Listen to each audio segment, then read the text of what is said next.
There are places on this earth that seem to hold their breath, waiting. Places where time doesn't just slow down, it folds into itself. Jacob's Well is one of those places. Tucked into the heart of Texas Hill Country, near the small town of Wimberley, Jacob's Well looks innocent. A clear, shimmering spring, about 12 feet wide, surrounded by limestone and sun-baked trees. It's the kind of place that invites swimmers, photographers, hikers. It looks like peace, but beneath its surface, there's a darkness that has pulled in the curious for generations and taken more than a few of them. For years, it's been called beautiful. For decades, it's been called deadly. Jacob's Well is not just a spring. It's the entrance to a winding, narrow, underwater cave system, one of the most dangerous in the world. And in 2025, the Earth itself seemed to shift around it. Record-breaking drought drained the surrounding Trinity Aquifer to a trickle, silencing the spring's flow for months. Then, in June, flash floods returned with violent force, briefly filling the chambers again, waking up whatever had long been buried. It was during this strange cycle of drying and flooding that a team of researchers decided to send down a drone. Not just any drone. This one was equipped with high-resolution cameras, sonar imaging, and thermal sensors. It had been used before in deep-sea wreckage sites and collapsed mines, but it had never gone into something like Jacob's Well. Not this deep, not this dangerous, and not with the recent instability shaking the very structure of the cave. They weren't just chasing history, they were chasing a ghost. Jacob's Well has a long list of names: divers, adventurers, thrill-seekers, who went in and never came out. Men like Maupin and Brashear. Bodies never recovered, questions never answered. Some say it's the layout of the cave. Others say it's the pressure, the gravel, the unpredictable structure. But there are those who believe the well hides more than rock. When the team dropped the drone into the water, no one expected anything beyond old gear, maybe a rusted tank or two. What they found instead changed the entire tone of the mission. The well didn't just hold evidence of the past, it held the past itself. Footage recovered from the dive has now been studied, reviewed, and even paused, frame by specialists, rescue divers, and cave system experts. And yet none of them can agree on what was captured near the final chamber. Some say it was just debris. Others aren't so sure. Whatever you believe, legend, accident, or something else, what was found was never meant to be seen. And once it was, there was no going back, because what the drone captured in the deepest part of Jacob's Well, no one was ready to see. Long before drones and documentaries, before signs warned visitors to stay back, Jacob's Well was already writing its story, in water and in silence. Geologically, it began as an artesian spring, formed by centuries of groundwater pressure, forcing its way up through a fracture in the Edwards limestone. What appeared on the surface was a tranquil pool, but underneath was a vertical shaft that dropped straight into the earth.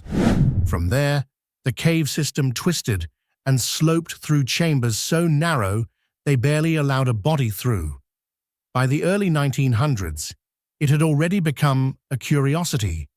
Locals swam in it during the scorching Texas summers, and in 1924, Jacob's Well put on a show. At that time, the spring gushed with such power that water rocketed 6 feet into the air. It flowed at a staggering rate of 170 gallons per second. The Trinity Aquifer, vast and full, fed the well like a heartbeat. But things change. As development spread across the region and groundwater pumping increased, especially by companies like Aqua Texas, the pressure within the aquifer weakened. That natural heartbeat started to fade. By the early 2000s, Jacob's Well would go dry for the first time in recorded history. It happened again in 2008, then in 2011, again in 2013, and most recently in 2022. And though a flood in mid-2025 temporarily reawakened the well, its flow remains fragile, sputtering at less than a trickle. But even as the well's pulse faded, its legend only grew stronger.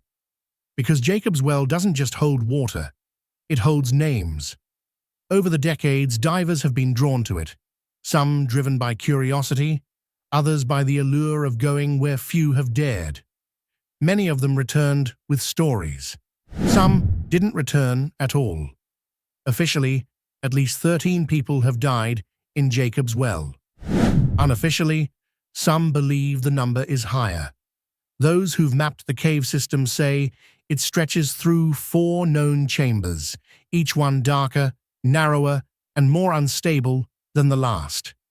Divers who enter without caution or without an exit plan risk getting caught in silt clouds, collapsing gravel, and dead-end tunnels that steal both light and direction. The most feared section is the 4th chamber. It lies beyond a tight passage known grimly as the birth canal.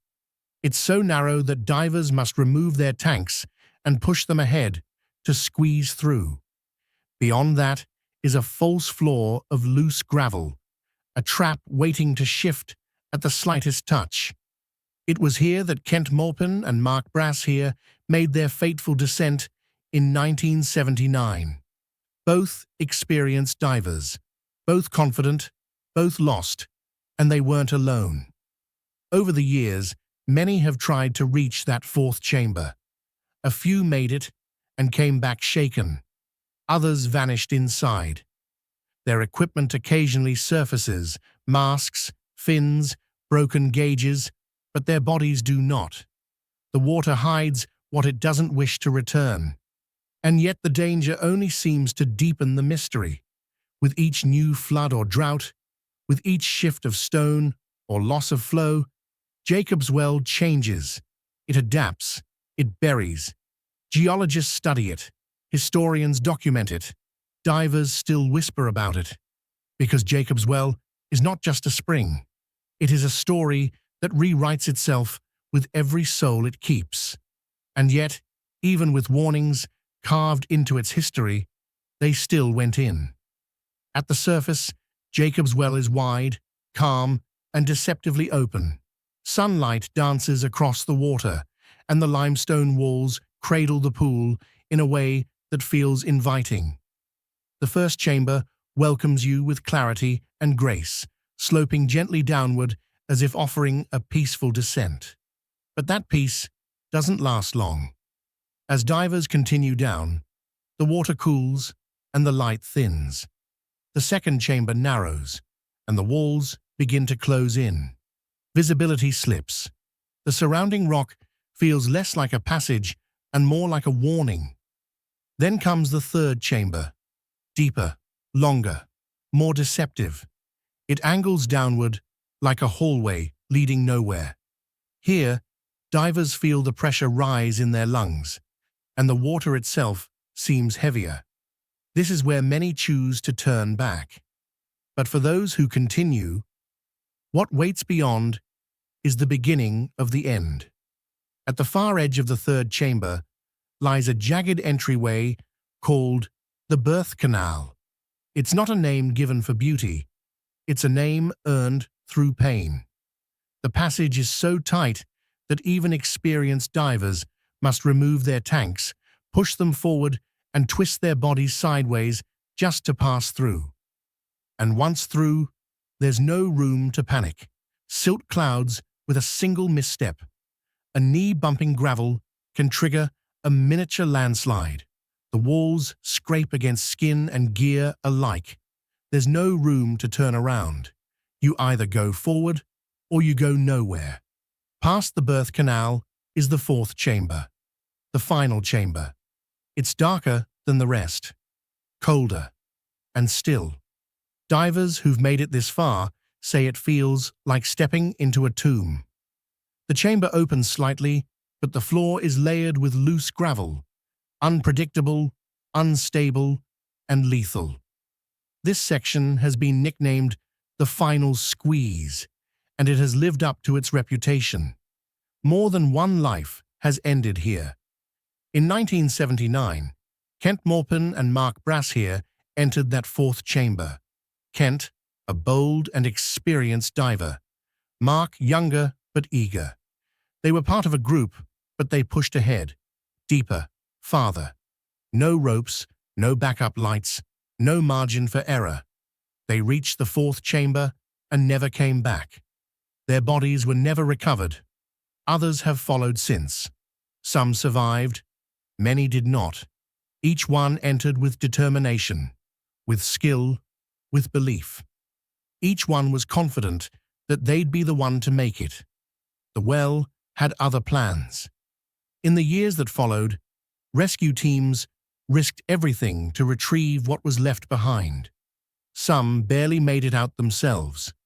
Others suffered injuries they still carry. The gravel shifts.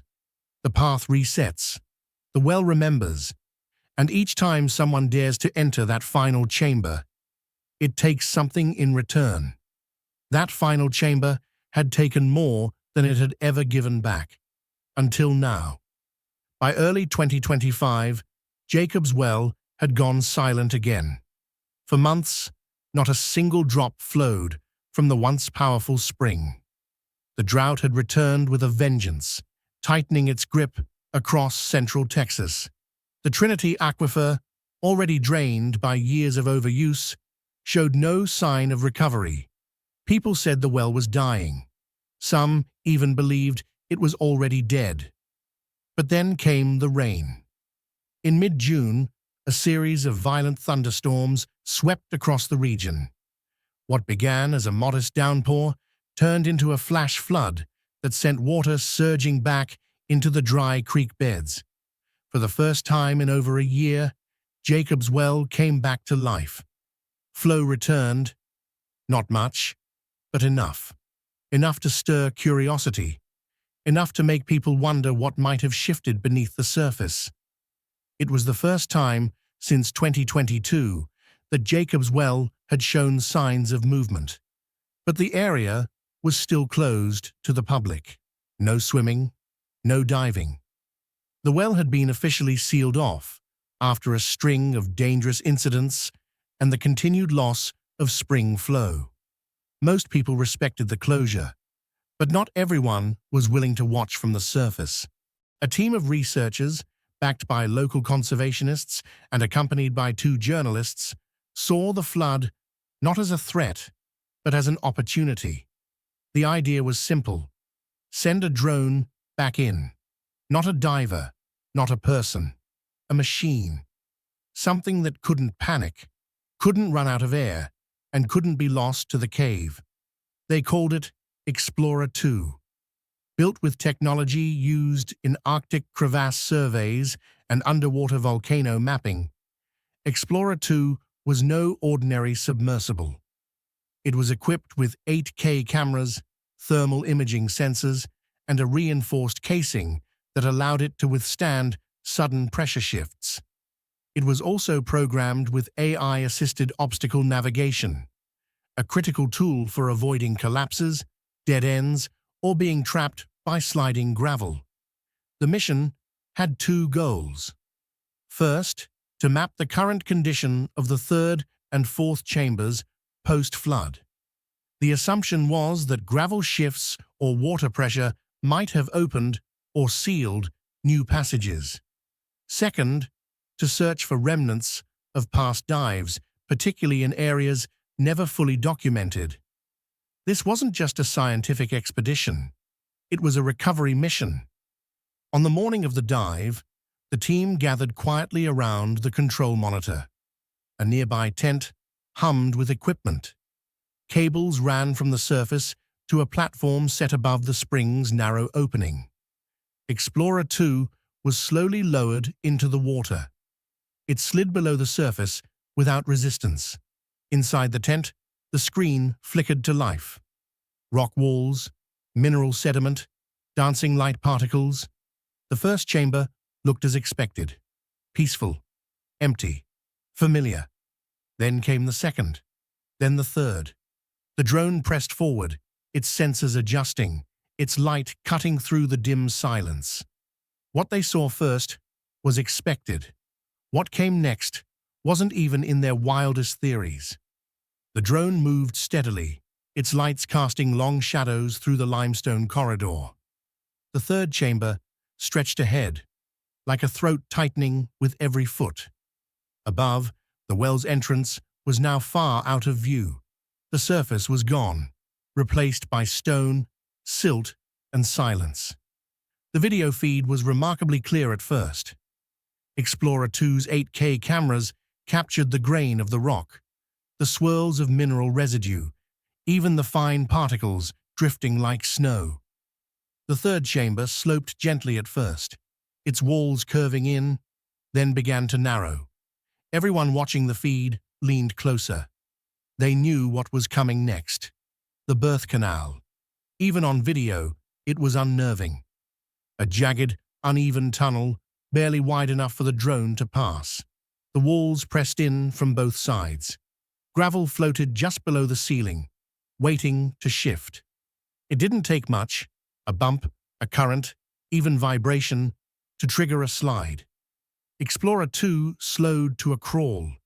Its AI-guided system measured clearance down to the centimeter. The water grew darker. The drone's spotlight pierced forward, its beam illuminating only a few feet at a time. Then came the turn. Slight, but enough to signal the approach of the final stretch. The canal was choked with fine silt. Each pulse of the drone's thrusters sent a soft cloud into the camera's view, turning everything a foggy brown. And then, within that haze, something caught the light. It wasn't rock, it was man-made, a broken fin. It lay at an odd angle, half buried in gravel. The rubber had decayed, its color faded to a muddy gray. A little farther ahead, a snapped regulator hose floated gently in place. Then a pressure gauge cracked, its glass missing. And beyond that, the mangled frame of an oxygen tank, wedged into the wall as if the cave itself had swallowed it. There were no words in the tent above, just quiet breathing and the steady hum of machines. The drone's sensors pinged again, registering an opening just beyond the tightest squeeze. The fourth chamber was ahead. As Explorer 2 passed through the birth canal's final choke point, the gravel beneath it shifted slightly. A tremor, not large, but enough to disturb the silence. A small cloud of stones dropped, lightly tapping the drone's casing. It pressed forward anyway. Beyond the narrow turn, the chamber widened. The drone emerged into open space once again. But this was not the open space of the first chamber. This was deeper, older, untouched. The silt hadn't been disturbed. The rocks were stacked the way time had left them. No bubbles, no footprints, no air pockets.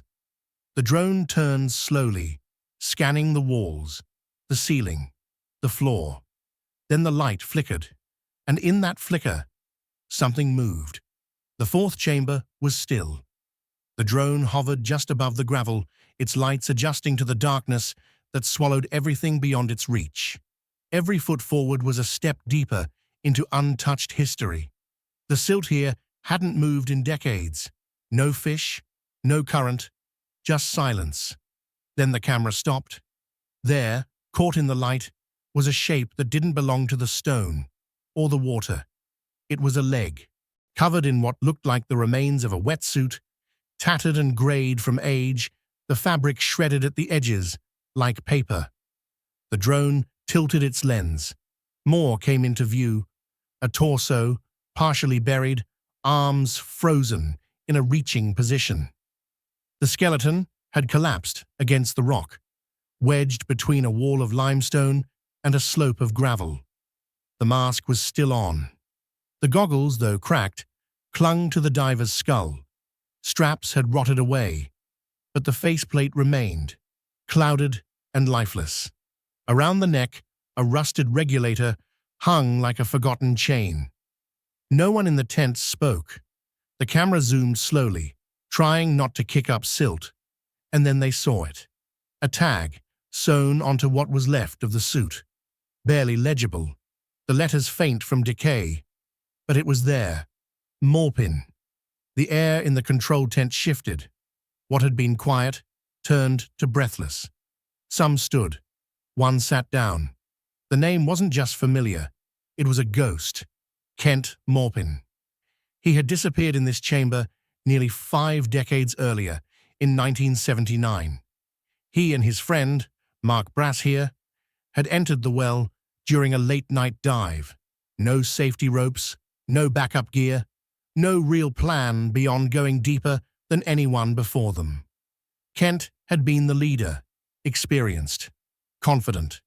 Mark had followed, wide-eyed and eager, trusting Kent to guide them.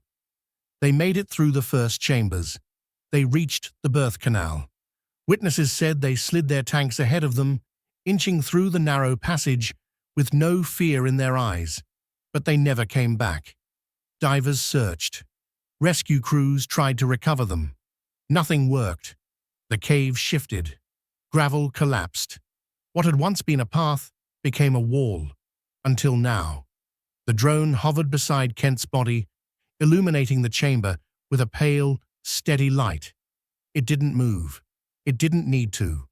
The image said enough. Time had frozen him there, as if the well had kept him in place, as if it wasn't ready to let go. The team recorded everything. They logged the coordinates, they confirmed the condition of the body, and still, no one said a word, because something didn't feel finished. The drone slowly turned, scanning the space behind. And that's when they saw it.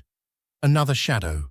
A darker outline pressed against the far wall, just outside the reach of the drone's light. Still. Upright. But the body wasn't alone down there. The fourth chamber had already given them more than they expected. The remains of Kent Maupin were undeniable, shocking, tragic, real. But it was what happened next that truly shook the team. As Explorer 2 hovered near the body, one of the researchers adjusted the drone's directional lights, panning slowly across the chamber's back wall. The limestone glistened under the beam, damp and smooth, like it had been sealed off from time itself. Then came the flicker. The drone's video feed glitched for a half-second, just enough to blur the frame. When the image returned, the team caught a glimpse of something off. A shape in the corner, upright. It wasn't moving, but it wasn't debris either. It stood tall, half hidden in the shadows. The camera's light shifted again, slowly, methodically, but by the time it landed on the spot, the shape was gone.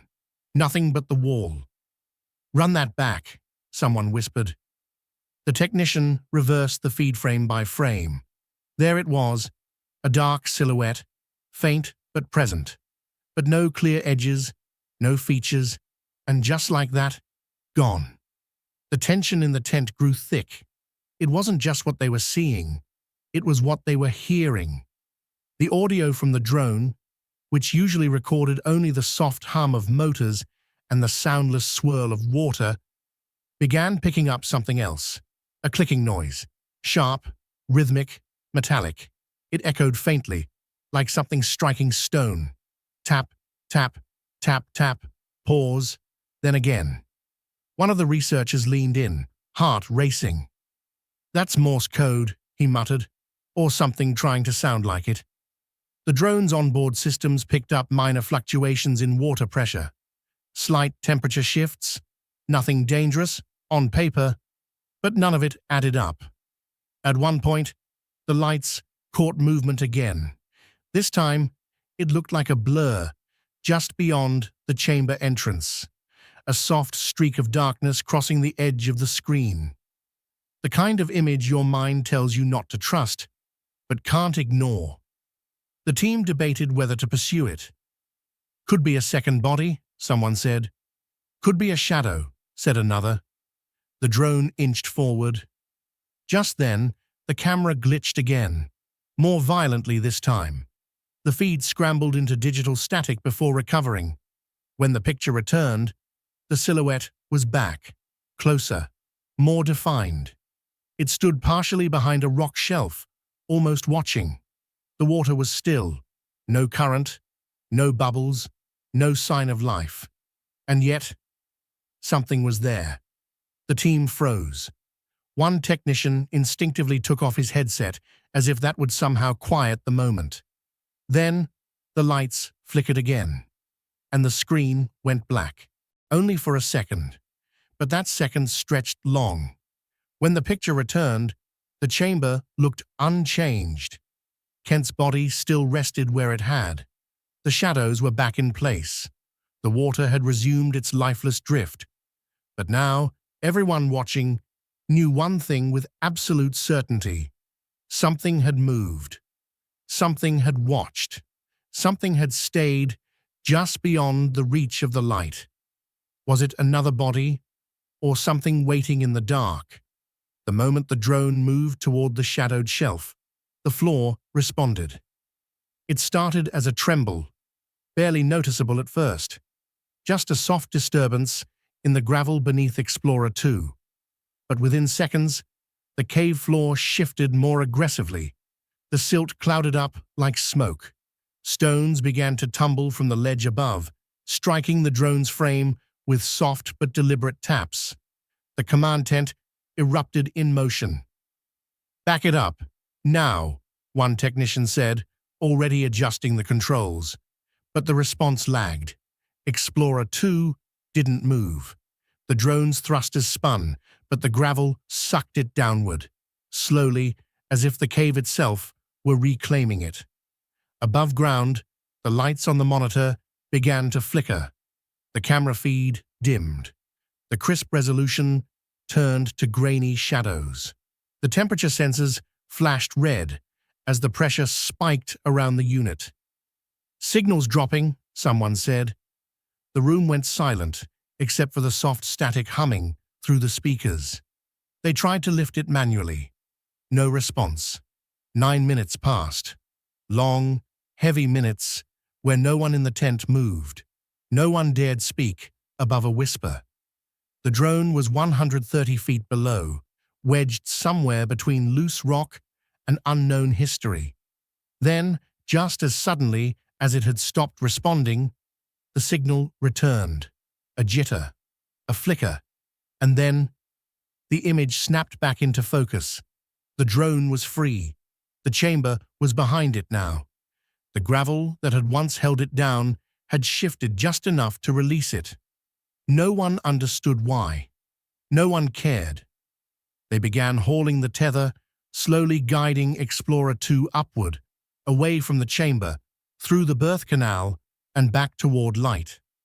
By the time it surfaced, the water around the opening was cloudy and unsettled. A team moved in quickly, hoisting the drone onto a platform and sealing off its ports before transferring the footage. The room didn't erupt in cheers. There was no celebration, just the slow, deliberate movements of people who had stared at something they couldn't explain and gotten away with it. The footage was reviewed. It was intact, but not untouched. The final 10 minutes of the descent was scrambled, frames distorted, colors bleeding where there should have been light. But the last full image before the collapse was unmistakable. It looked directly at the shelf, and just before everything shook, the shelf looked back. One diver called it a miracle. Another called it a warning. Jacob's Well has never made its secrets easy to reach. It's one of the most beautiful natural springs in North America, and one of the deadliest. Over the years, divers have tried to map it, to tame it, to understand what waits in its hidden chambers. But just when progress seems possible, the well reminds them who's really in control? There are only a few dive sites on Earth that inspire the same kind of reverence and fear. The Eagle Nest Sinkhole in Florida, the Temple of Doom in Mexico's Yucatan. Both are stunning. Both have claimed lives. But neither has the mystique or the resistance of Jacob's Well. Because this well doesn't just trap divers, it resets itself. Within 48 hours of the 2025 drone mission, heavy rains from the June floods sent more gravel pouring into the fourth chamber. The narrow passage that Explorer 2 had slipped through was gone, sealed off again, like it had never been opened. All signs of the drone's path were erased, replaced with new stone and silt. It was as if the cave had healed, as if it had learned. Local researchers confirmed the shift. High-resolution scans showed debris build up exactly where Kent Maupin's body had been found. The shelf where the shadow had stood, buried again. And not lightly, it would take weeks of excavation to return.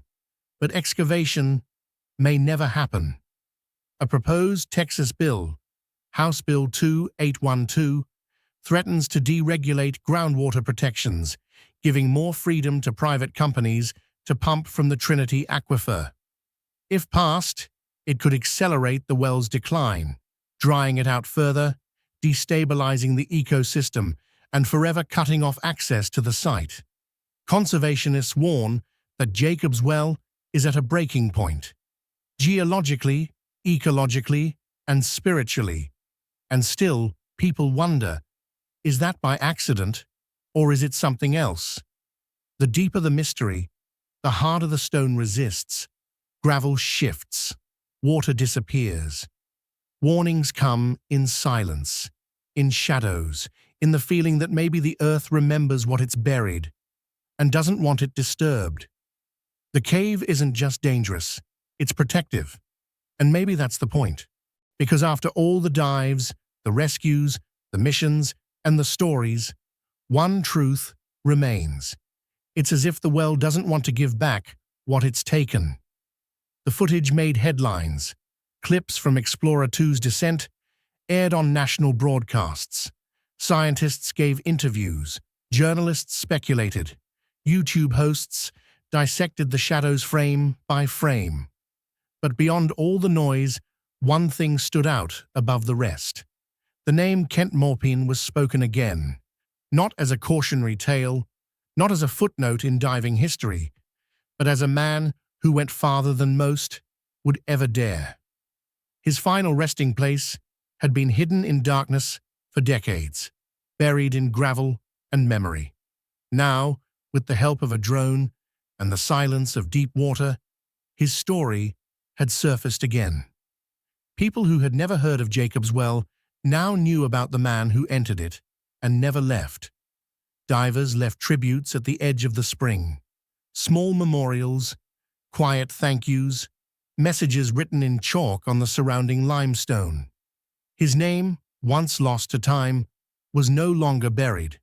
And yet, what the footage revealed wasn't just Kent's legacy. It opened something deeper. Because for all the physical danger, tight tunnels, unstable gravel, vanishing light, there was something else about that place, something harder to name. Some say Jacob's Well is a gate, a passage between the surface and something ancient. The layers of rock, the shift in pressure, the way the sound disappears as you descend. It all feels deliberate, like the well is measuring those who enter. Others say it's a trap, a place built by nature to look inviting, only to swallow those who underestimate it. A beautiful snare, sharpened by time, waiting for prideful steps. The birth canal, the final squeeze. The chamber that shifts when no one's watching. But a few, those who've studied it, survived it, believe it's a test, not just of skill, but of spirit. A test of patience, of respect, of humility. A place where every foot forward demands a decision, a price, a pause. The footage showed us bones, shadows, echoes of people who once hoped to emerge triumphant. But what it didn't show, what it couldn't, were the answers. Will anyone ever reach the fourth chamber safely again? Should they? Is it worth disturbing what clearly wants to remain undisturbed? Some will say yes.